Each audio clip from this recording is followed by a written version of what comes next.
Hi, everyone. Good evening. This is Kimmel COE, that is the Community Outreach and Engagement Office at Kimmel Cancer Center at Hopkins. We are here tonight for our monthly Ask the Expert webinar. I'm Olivia Stanford, one of the community health educators, and tonight I'm here with Mary Eve Brown. Just a little information about Miss Mary Eve. She is a clinical dietitian who got her Bachelor of Science in Human Dietetics at the University of Maryland. She is certified with the Academy of Nutrition and Dietetics, and she is licensed here in the state of Maryland. So Ms. Mary Eve is here with us tonight to talk about nutrition in cancer. Ms. Mary Eve, thank you so much for having us. I look forward to our conversation. Great. Thank you so much for the invitation. I'm going to share my slides. We can see that. Yes. Okay, great. The other thing about me is if you look at my credentialing, I'm also a CSO. And a CSO is a certified specialist in oncology nutrition with the Academy of Nutrition and Dietetics. So this is all that I do, is I take care of people who are dealing with cancer, but then also in recovery and survivorship. And this is the topic we're going to talk about. So this is what we do know. And, we're a science-based institution, right? So everything I'm bringing to you is science. I'm not making this up. It's all evidence-based. So a poor lifestyle choice accounts for about 40 to 45% of all cancer diagnoses. And poor diet choices account for 4 to 5% of overall cancer diagnoses. And 45% of cancer deaths can be related to poor lifestyle choices. So I'm going to be talking about this cancer reduction diet. And these are the major health organizations that recommend this diet. So it's my Academy of Nutrition and Dietetics. It's the American Institute for Cancer Research, the National Comprehensive Cancer Network, the American Cancer Society, and it also aligns with our dietary guidelines for Americans, 20 to 25. So what does this look like? So I'm going to break each one of these out, but this is the overall picture. And then I'd like to bring fun ideas, like how can I do this? Like what are real ideas that I can bring home and use in my kitchen? So number one, vegetables are super duper important. 2.5 cups a day. And the variety of color is super duper important, which I'm going to talk about in the next slide. You need about 2 servings of fruit a day. You want to include unprocessed whole grains. You want to include healthy fats. You want to use more plant proteins and kind of limit animal protein. So a plant diet doesn't mean I don't eat animal, it just means I eat more plants than I do animal. And if I am choosing animal, highlighting fish, white meat poultry, limiting red meat, and then also including 2 to 3 servings of a non-fat or low-fat dairy. So variety is really key. So when I'm looking at vegetables, I want to be eating the rainbow. Each different color gives you a different phytonutrient. A phytonutrient is a plant compound that's an antioxidant and anti-inflammatory. So things that are red have lycopene in them, which is linked with prostate cancer. Orange is the carotenoids. Dark green are the luteins. And then white are the alleles.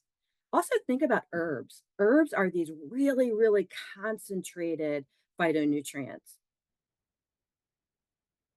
So what do these colors look like? So red, tomato, red peppers, raspberries, pomegranate, red onion. And in science, when we cook tomatoes with an olive oil or an avocado oil, it helps our body get more of the lycopene into our system. Orange and yellow, so carrot, pumpkin, squash, sweet potatoes, citruses, blue purple, figs, purple cabbage, blueberries, blackberries, eggplant. So I want to bring some fun ideas. So I have people say, I don't like vegetables. I don't eat them. And I'm always like, why?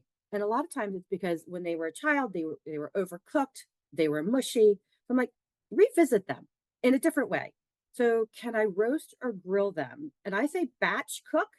So I can take a sheet tray and put, a bunch of different colors on there. So I try to include at least 4 colors. So let's just look at orange, red, purple, white, dark green. So I could do carrot, I could do tomato, I could do beets, I could do leek, I could do broccoli. Parsnips. If you haven't had a parsnip, try a parsnip. They're delicious. They're in the, like the carrots, but they're even sweeter. Parsnip, red cabbage, Brussels sprouts, cauliflower. So then I do these large batches of these veggies, and then how can I use them? So I could use them in an omelet with eggs. I could add them to a sandwich. I could top a sweet potato with them. I could just snack on them. Like earlier today it was asparagus that was in my fridge that I had cooked the day before. That was my snack. Um, Add them to a salad. You can even blend them into a soup.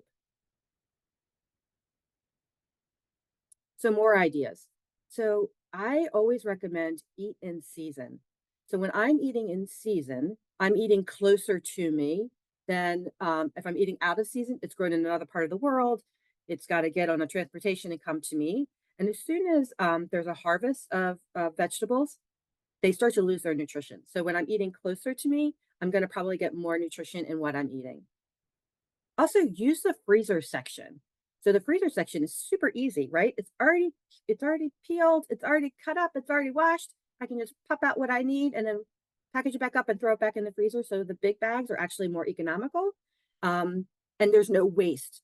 I find sometimes when people are thinking, oh, I want to get some more vegetables in my diet, they go out, they get really gun ho, they buy all these vegetables, and at the end of the week, they all get in the trash.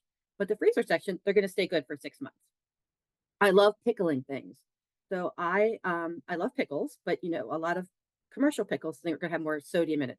When I pickle something, I can control how much salt I add, but then I also add other aromatics in there.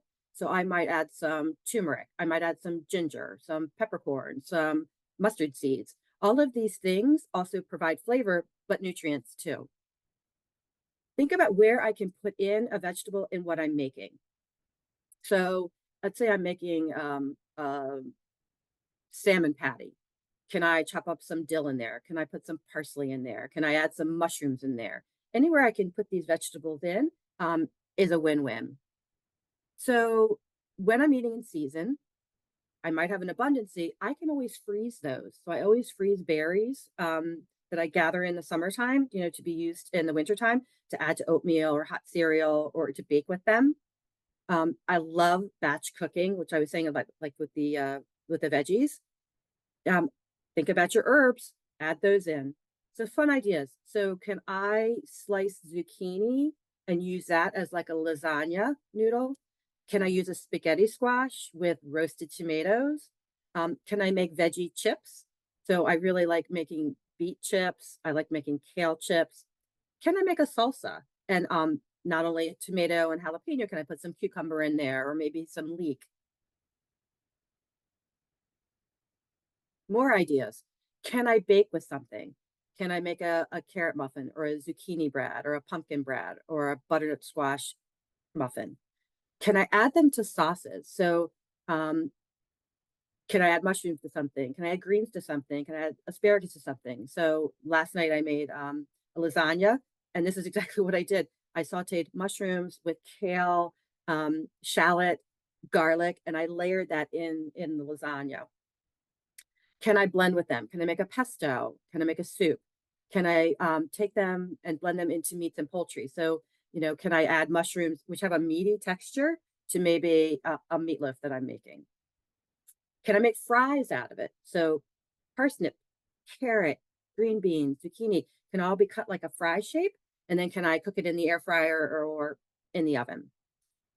I love this idea too. Can I top more veggies on top of my pizza? I am known for adding salad on top of my pizza. Or let's say I'm waiting for the pizza to come or it's in the oven. Can I saute some peppers and onions and different things and add that on top of the pizza? So we're going to move from veg onto unprocessed grains.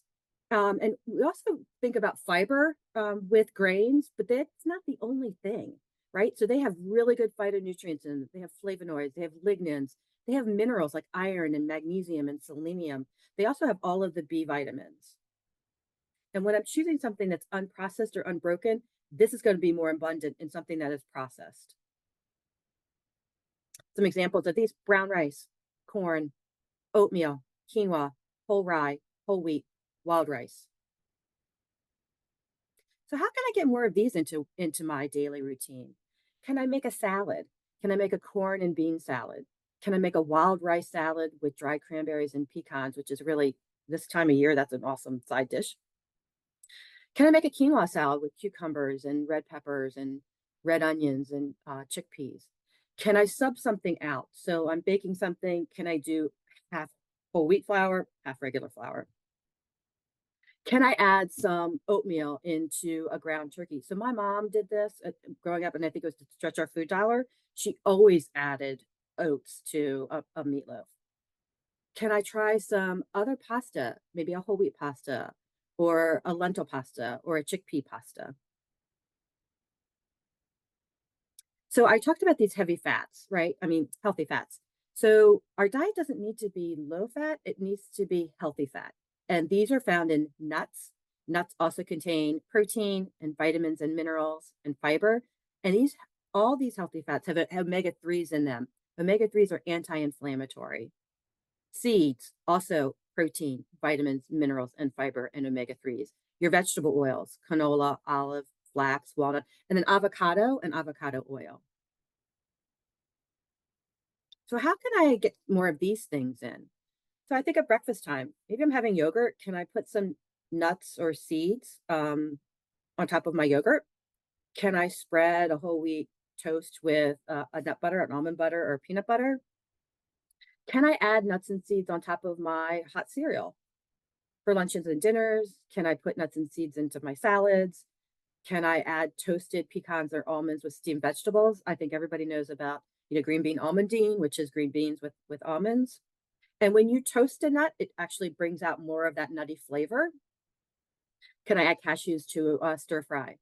I love this one. I do this all the time. I add pine nuts and sunflower seeds to my coleslaw. It gives it crunch, but also like a nutty undertone. And then can I add some kind of nut to a baked good? Let's move on to proteins. So what are plant-based proteins? So these are beans, lentils, peas, and peanuts. Also nuts, seeds, and whole grains come with more protein. So if I'm going to choose animal, what should I choose? So you want to choose fatty fish and try to have it twice a week. So that would be salmon, sardines, tuna, herring. If I'm choosing poultry, I should concentrate more so on the white meat instead of the dark meat. And then I really want to limit red meat, no more than 18 ounces in a week. So dairy is actually cancer preventative. I hear a lot of times like, I'm not doing dairy because of my cancer risk. And I'm like, actually cancer and dairy have a nice relationship. So what should it look like? Non-fat yogurt, skim milk, non-fat cottage cheese, part skim ricotta, part skim mozzarella. So kind of summarizing this all together, how you want to look at your plate is if you cut your plate in half of it should be plant vegetables and a little bit of fruit. The other half, if you cut that in a quarter, so a quarter of some type of whole grain and then some type of protein. So maybe it's a nice salad with some dried cranberries on it, and then I have a sweet potato, and then I have a piece of salmon. What is not included on this is anything that's processed and high fat meats. And actually, there's a new word that's being coined as ultra processed.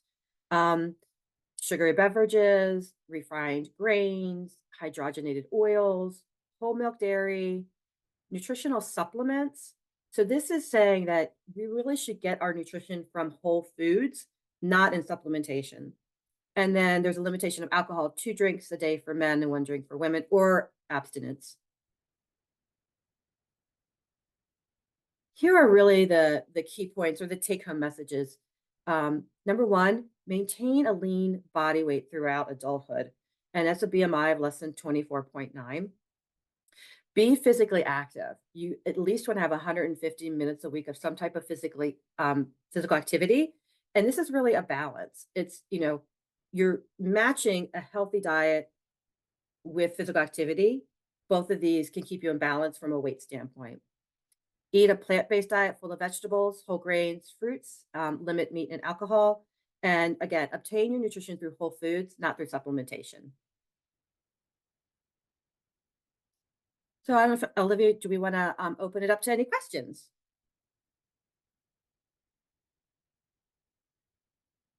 Sure thing. I think this is the perfect time. Do you mind stop sharing your screen for a minute? Oh, yep. Perfect. So I just want us to be able to see each other. Let's see. There we go.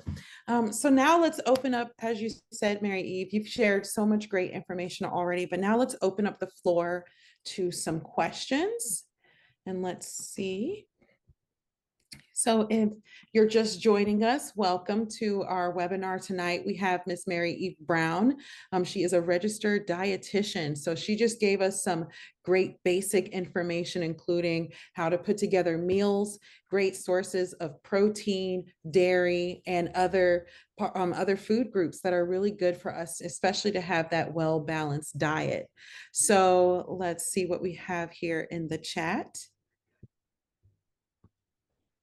Oh, thank you. So Ashley put into the chat.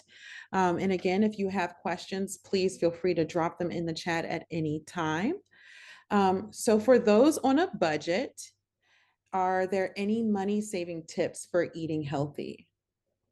I I love this question. So many times people are like, I can't afford to eat healthy. And I'm like, when you really look at food dollar, meat and animal is actually the most expensive thing that we buy. So when you start to do a plant-based diet, it aligns very nicely with a budget. So canned beans, just rinse them really well. Or even more economical is dried beans and then soaking them.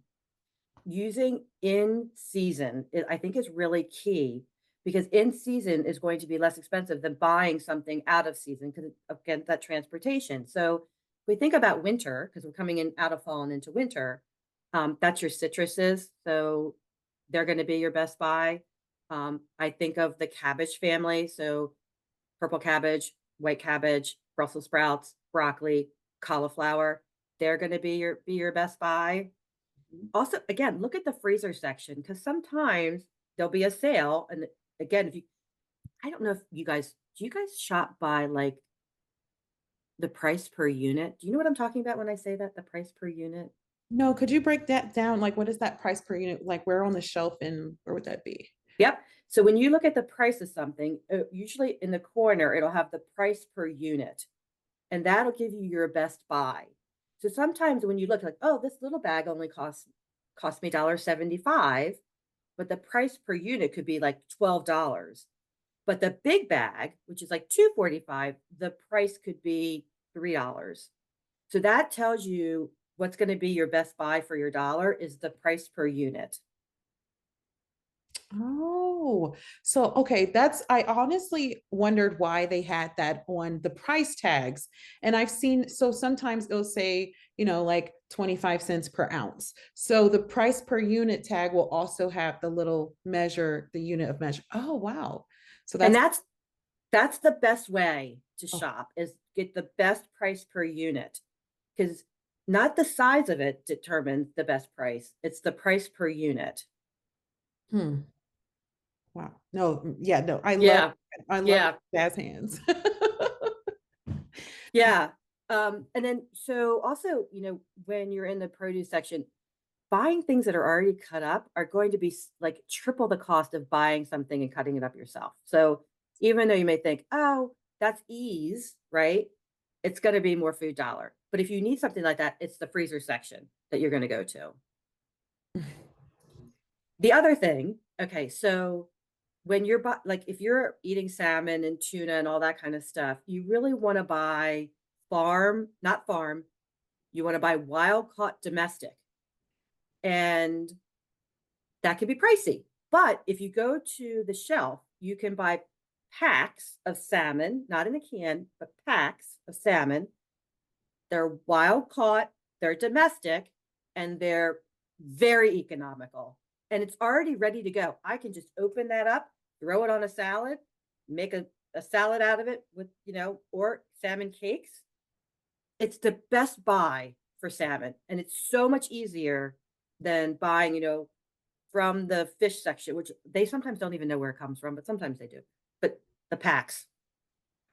Okay, and just to clarify, those are the ones that you would get where like they're like prepped for salad, those pre-made, like those little portion packs. Or are you talking about the frozen, like the frozen fillet packs? Yeah, no, they're on the shelf. Okay. Yep, they're wild caught, they're domestic, they're ready to go. If you're gonna buy fish from the freezer section, you need to look at the origin of where it's coming from. So even though it might say wild caught, if you turn it over, it's going to tell you the country that it was caught in. So I'll give you an example. I really wanted, my husband and I are trying to eat more fish, anyways, but I really wanted. They had wild caught flounder at my grocery store, so I was like, okay. I was looking at it, I was like, ah, no, so I went to the freezer section, and there was wild caught flounder. But when I turned it over, it came from Indonesia. Yes. Whereas the one that I was trying to buy in the fish section actually came from the Northeast. So I went back. I didn't buy the one from Indonesia because I wild caught domestic Okay, and so is that just because of like standards or price? Is it all about price? standards. It's Oh, standards. okay. It's standards. So when something is wild caught, it's eating a wider variety of food. And on a set on a level, they have more omega-3s in them than if they're farm raised or from another country. Oh, okay. So like you said, that the key is that domestic, wild caught still, but domestic. Okay. Mhm, mhm. Because I know I've heard people say like, you don't want to eat certain fish because of either mercury content or other sources of, im impurities or things that might be in the fish itself. So I know that's a That's yeah, so the only people who have to worry about mercury are developing brains. So children under the age of 18, there's a set amount, and then pregnant women, there's a set amount. The fish that actually has a higher mercury content is like swordfish. I normally don't recommend swordfish. So if you have a child in your home, you need to limit, or if you're a pregnant woman, you have to limit. If that's not your case, you don't have to worry about it. Love it. So we do have a couple of questions in the chat. One person, Cheryl, did point out that she's glad that you pointed that out about the price, the item price, because they just found out that my smaller bag of almonds was cheaper than the bigger bags based on the price per unit. So that was great information. Again, the price per unit refers to the small price in the corner of the price tag for those who are just joining. And then we have another question. So Xavier asked, how can nutritional strategies be personalized to support cancer patients in managing treatment side effects, such as fatigue or nausea, while still optimizing their overall health and immune function? I love this. So I think every single person undergoing cancer treatment should partner with an oncology dietitian because it is very individual, what you just said. So what works for somebody may not work for somebody else. If you have a dietitian associated with your treatment center, you want to ask for a referral to that person so that you can partner with them. If you don't, you can go on eatright.org, which is the Academy of Nutrition and Dietetics website, and search by your area for an oncology dietitian. Um, I can speak universally with fatigue. Number one, you need to be well hydrated, and that's easy to figure out. It's your kilos in ounces. So you take your body weight divided by 2.2, that gives you a number. That number is the amount of fluids you need every single day. And anything caffeine free can count. So that's number one. Make sure you're really well hydrated. Number two, make sure you're getting enough protein in. People undergoing cancer therapies need more protein than normal. So people without cancer therapy, it's again by kilos, zero 0.6 to 0.8 grams per kilo. In treatment, it's 1.2 to 1.5 grams of protein per kilo.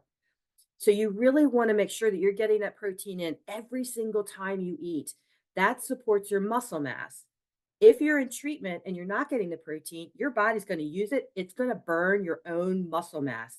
And when you start to lose your own muscle mass, Everyday activities are exhausting. It's our muscle mass that gets us, I call it up and out of a chair, showered, doing all the things I want to do with my family and my friends. When I lose that, I can't even get a shower without laying down.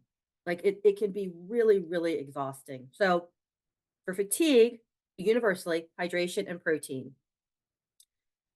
Universally, for nausea, things that have a strong odor can trigger more nausea. Things that have a lot of fiber in them can trigger nausea. Things that have a lot of fat in them, things that have a lot of sugar. So if you go to neutral, kind of room temperature, bland, easy to digest foods, that's the best match for nausea. Those are universal, but there might be particular things to you that the oncology dietitian could bring forward. Okay, thank you for sharing that information, especially since, like you said, the level of, like you said, you want to keep it bland, but you still want to make sure that you're getting in all your nutrients in different ways. So another person asked, so Xavier asked, can you explain the role of the gut biome? And I know that's like a hot topic. That's like Yeah. a new term. It's very trendy, the gut biome. So can you explain the role of the gut microbiome in cancer treatment outcomes and how a diet can be altered to support a healthy microbiome during treatment? Oh my God, this is like a whole other topic in and of itself. So we only know probably a smidge of the microbiome. Um, we do know there are certain strains that are probably healthier than other strains, but this is the interesting thing is that everybody's microbiome is different. Mm. Now, people who live in households can sometimes have similar microbiomes. Um, so we think the microbiome does a lot of things for our host, which is our body. And there's some really interesting research about certain microbiomes and cancer, and that's a whole thing. The important part of how you support your microbiome is to give it the food that it needs to feed on, which is called prebiotics. And that is what we just talked about.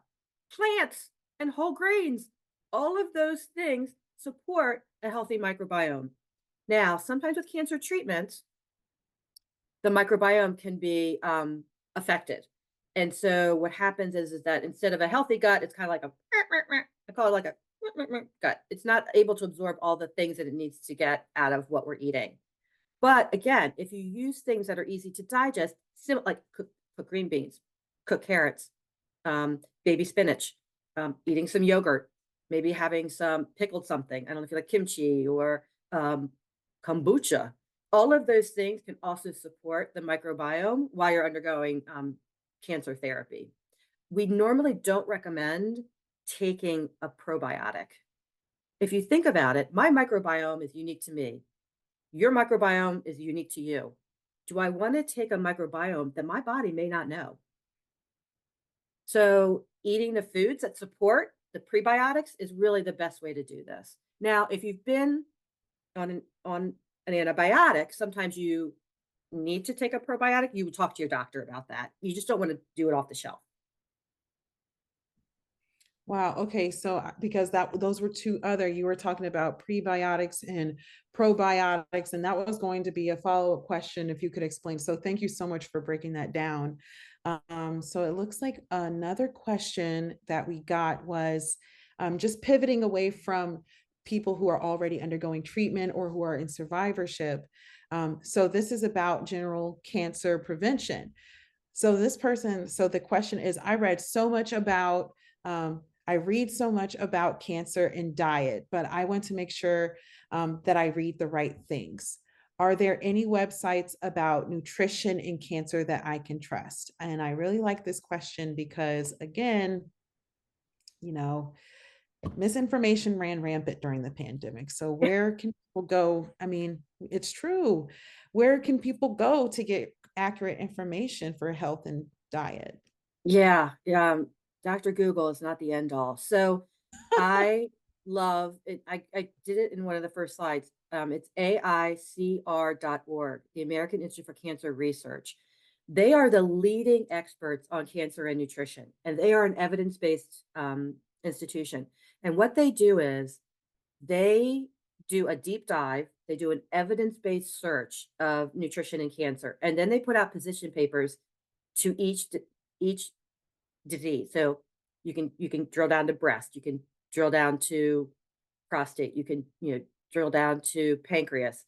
And then what I love about it, it's so user friendly. You can type in whatever you're looking for and it'll give you a bunch of articles, it'll give you recipes, it'll give you the science in an easy to understand way. It's fantastic. Oh, I absolutely love that. And so, just so everyone knows, we will be sharing the websites that Miss Mary Eve is talking about. We have earlier, again, if you need help finding a dietitian or nutritionist, that is eatright.org. And you just mentioned AICR.org. So those Right. are sources where you can go and get that accurate health information or find a dietitian for you if you don't have a referral. So thank you for those. So we have a wealth of questions. I'm loving this. So can you bust some myths, Mary Eve? I know you said, we've talked about things that might be misinformation. So let's do a couple myth busters here. I love these questions in the chat. Does microwaving food cause cancer? There's no evidence as of today that that is a risk. That being said, you only should microwave things in microwavable safe containers. Hmm. Like I'm going to tell you this. This is crazy. The other day, I walked into the break room and somebody put styrofoam cups in the microwave. And I'm like, don't do that. Don't that no. So on the bottom of containers, you will see different symbols, and you want to see the microwavable one. That's a safe thing to microwave things in. I had to stop my own mother. She she was taking like Cool Whip containers and putting food in it and microwaving it, and it was burning through the Cool Whip container. I'm like, Mom, that's not safe. Like, and then she said, who says? I said, your daughter, who's a dietitian, said it's not safe to do that. So only things that are microwavable should be in the microwave, but there is no, as of today, there's no evidence that microwaving things would increase your cancer risk. I love it. And I grew up in the house, and I'm sure other people and cultures can relate to the many shapes Tupperware containers can be. It's like the cookie tin. Is it cookies or is it sewing supplies? So thank you. And I know I recently saw an article in CNN that talked about black plasticware, and like if you heat it up it causes. And so I know that just with more myth busting, what about those cooking pans that have that lining that helps them be nonstick? I know that's something I've thought of. So what is the deal with that? Do those nonstick pans increase the risk of cancer or anything? Or Okay, I said, who's going to stump me tonight? And it's Olivia. yes, yes. I would need to look.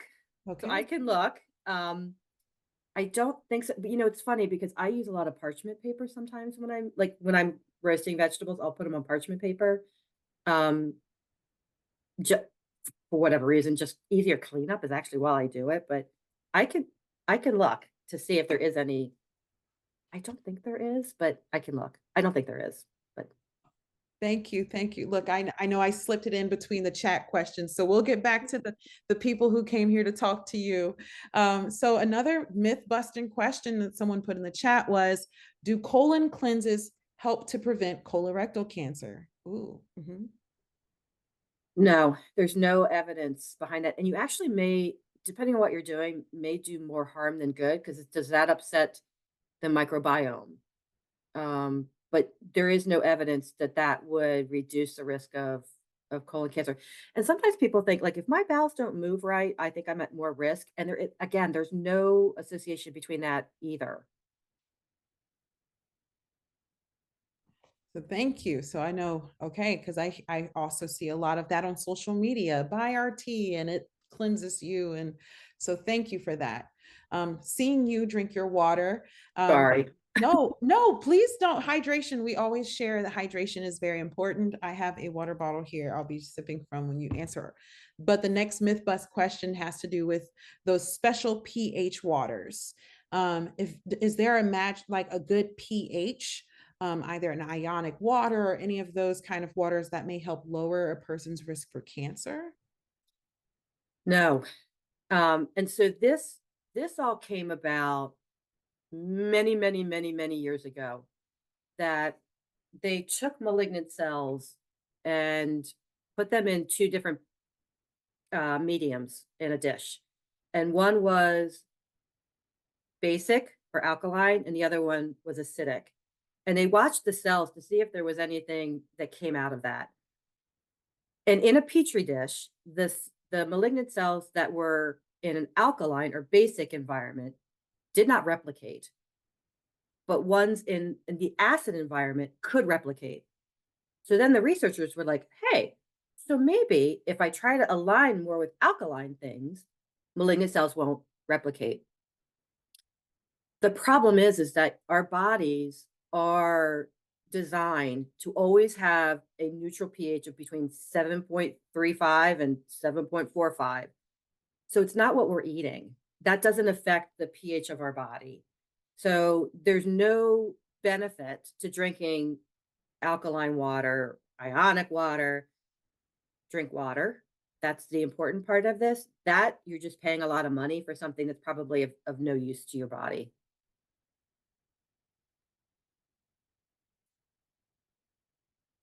You're muted. Thank you. Okay. Thank you. I know again, there's just all these, it seems like a new trend pops up every day and you think, oh, am I doing the right thing? Am I not?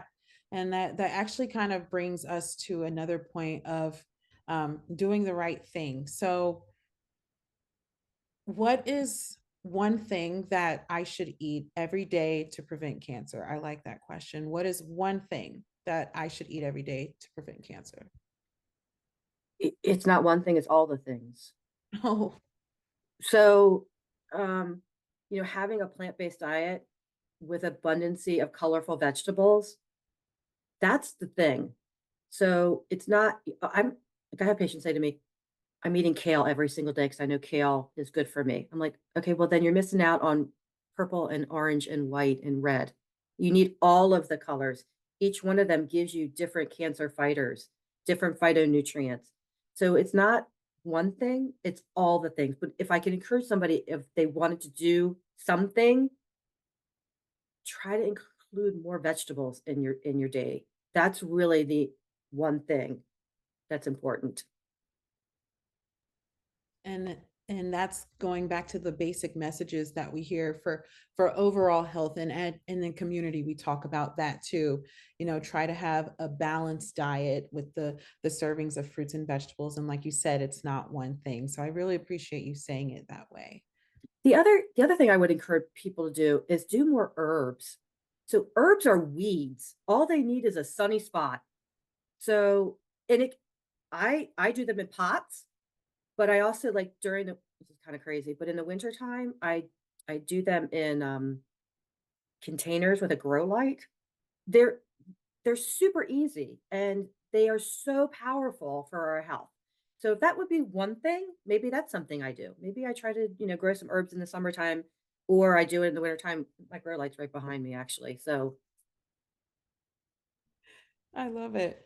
And I've heard people, especially during the pandemic, I heard so many people say they have like porch gardens and balcony gardens, or like you said, grow lights for indoor spaces.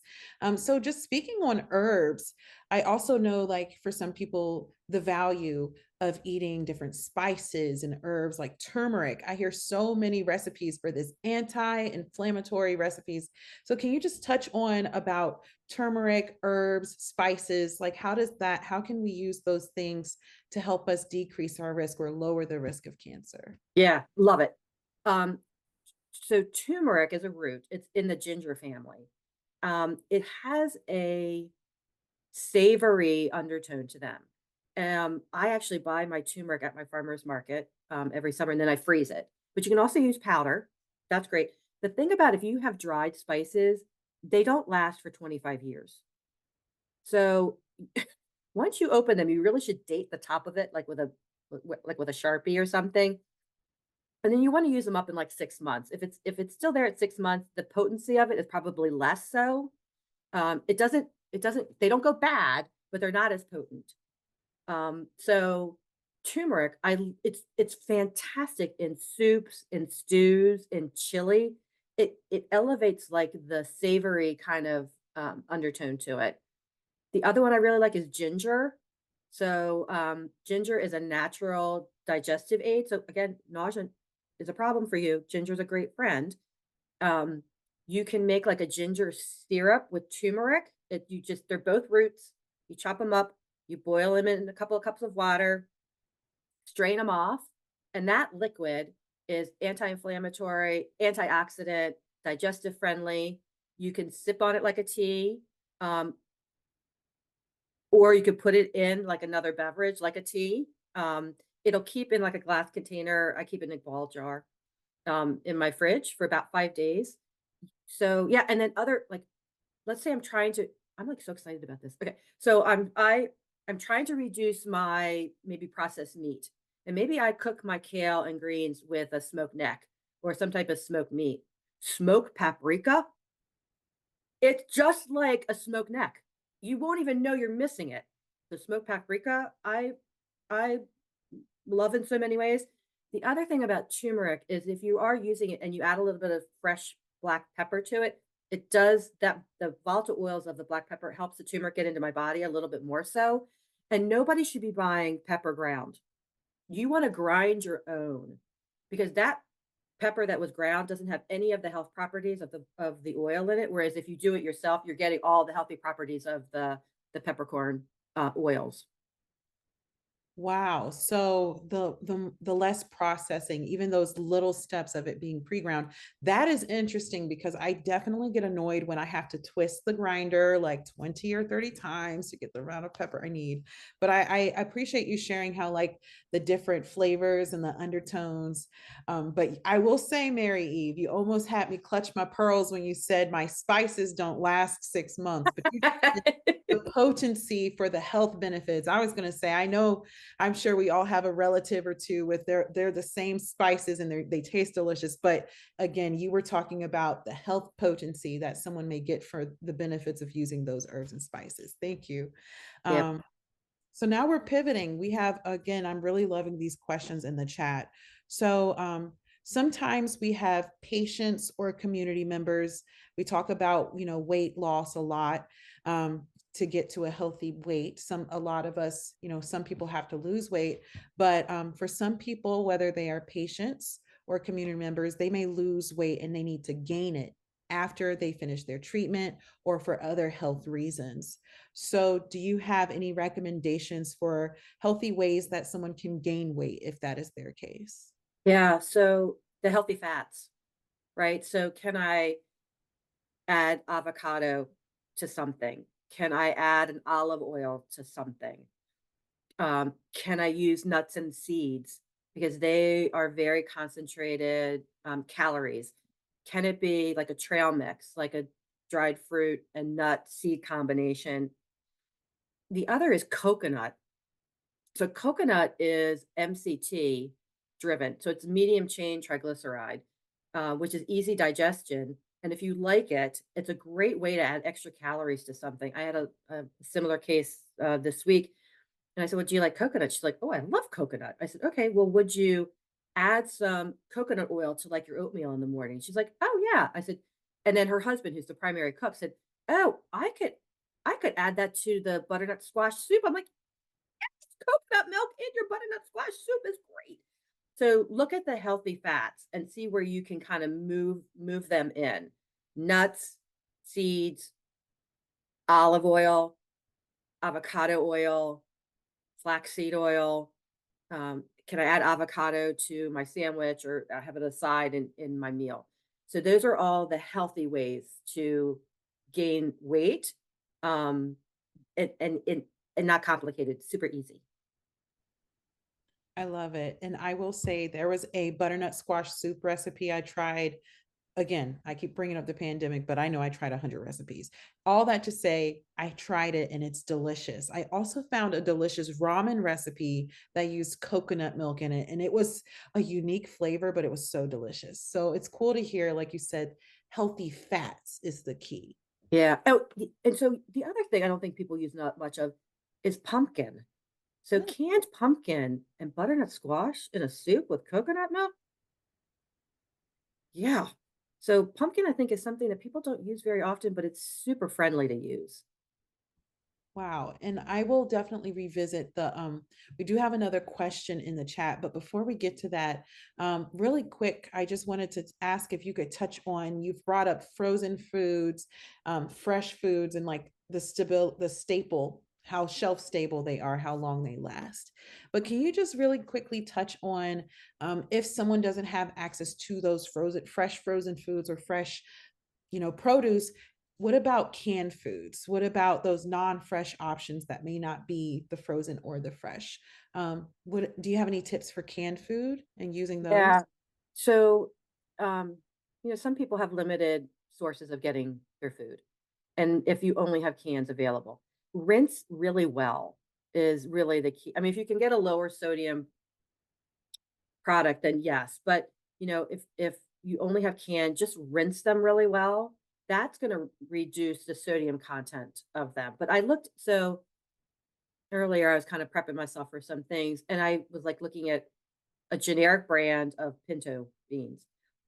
And for a portion of them, it was about 200 milligrams of sodium.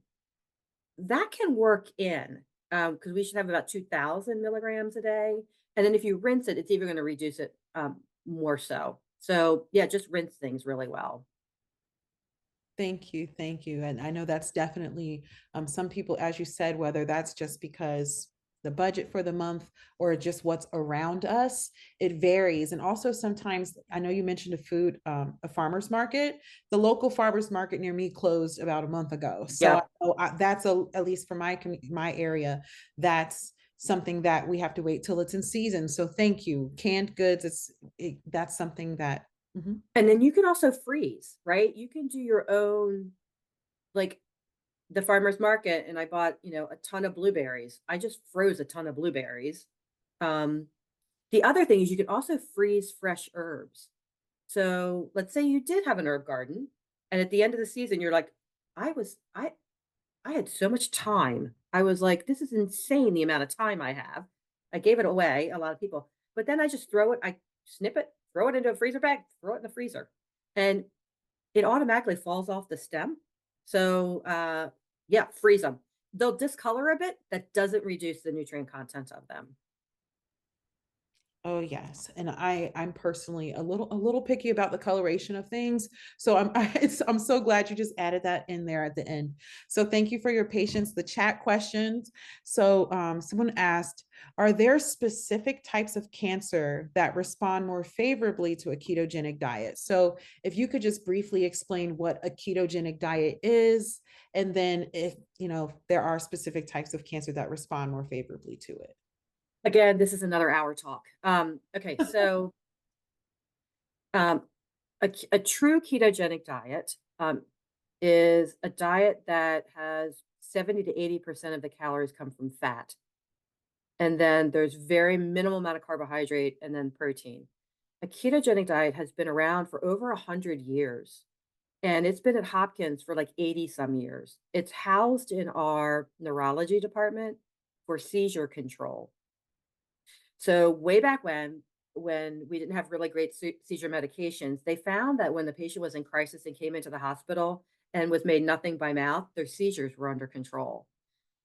So now seizure medications came out on the market, and this diet went away, but it never really went away under our dome because we had a population of people who, even with seizure medications, did not have good seizure control.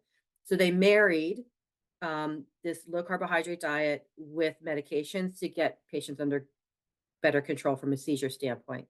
These patients do very well. They've been following them for 40 some years. So that's science-based evidence in a neurology department. Is it safe to bring something from one area of science to another area of science with not really good evidence-based practices? It can be really not a great thing to do. But there is emerging evidence about a very particular type of brain cancer called a glioblastoma. And so we are studying this very particular type of brain cancer called glioblastoma, and what's called a modified Atkins diet. And we are doing this if the patient is seeking that information. So it's not a ketogenic diet, it's a modified Atkins diet. A modified Atkins diet is net carbs. So the patient is allowed 20 grams of net carbs a day. And how you figure that out is you take the total carbs proportion, subtract out the grams of fiber, that then leads you to the net carbs. And you're allowed 20 of them in a day. And then it's abundance of fat and then some protein. It takes a very particular dietitian to guide you with that because there can be nutritional problems with it, but it's not we're not recommending it over the board for any cancer at this point. It's just that very particular one. There's more evidence coming out about it. That's a really good question. Right. And that's again these buzzwords, keto, paleo. I know something that's really been going around I would like to touch on is the carnivore diet. It is the Don't oh do that. that one. That's the opposite of what we just talked about, right? It's the opposite of what we just diet. So I was going to say that one's another huge one. So yes, it's all about that balance that we've been talking about, that variety, or eating what is good for our health, because we all have different health needs. But you've really just shared so many things. So we are coming down to the last few minutes. So if you haven't put your questions in the chat, please feel free. In the meantime, before we get to the end, I did just want to remind everyone that if you have more questions for Miss Mary Eve, you can email our team. That is Kimmel, COE, at jh.edu. Again, that is Kimmel, COE, at jh.edu. And we will let Miss Mary Eve know. And who knows, if we get enough questions, we will have her come back. So, let's see. We do have a few more questions. Oh, ooh, this one. Okay, so Ozempic. So, Mary Mm. Eve, what are your thoughts on weight loss drugs like Ozempic and their impact on cancer, if there is any? It's This is such an emerging topic right now. And even within my world of dietetics, we are all discussing it across the country because it's fascinating. So weight is linked with 13 cancers. And we actually think weight and obesity is going to trump smoking for the number one lifestyle change you can make to reduce your risk of getting cancer. So is it possible that these medications, as they reduce maybe the obesity, will we also see cancer risk go down? So that's possible. We do know that women are getting pregnant now more because obesity can lead to infertility. And as women lose weight, they're able to, to get pregnant. So is it possible that as a nation we lose weight? Do we also then reduce our cancer risk? I think that's possible. But I can't speak to any science behind it at this point. Thank you, because again, we've talked on so many things that whether it's from like, that price per unit, we've talked about cleanses, we've talked about microwaving things, and now these weight loss drugs, the keto diet. So I really appreciate your time with that. So as we end, I did just want to thank you so much, Miss Mary Eve. Thank you so much for your wealth of knowledge and your experience as a clinical dietitian, and especially in oncology. And I thank everyone for joining us tonight. Is there anything you want to end with, Mary Eve, before we sign off? Well, and we spoke about this earlier on. This is the universal thing amongst all people, is we all have to nourish ourselves. So I love that we can open this up to discussion about what's the best way to nourish ourselves. So thank you so much for having me tonight. Oh, thank you. Like I said, I'm sure we're going to get some more nutrition questions, so we will have you back. Thank you. Well, everyone, if you haven't had a chance, again, if you have questions, please email us at kimmelcoe at jh.edu. You can also follow us at KimmelCOE on Instagram, Twitter, and Facebook. So have a great evening, everyone, whether you're catching us live or later on. Thank you. Bye.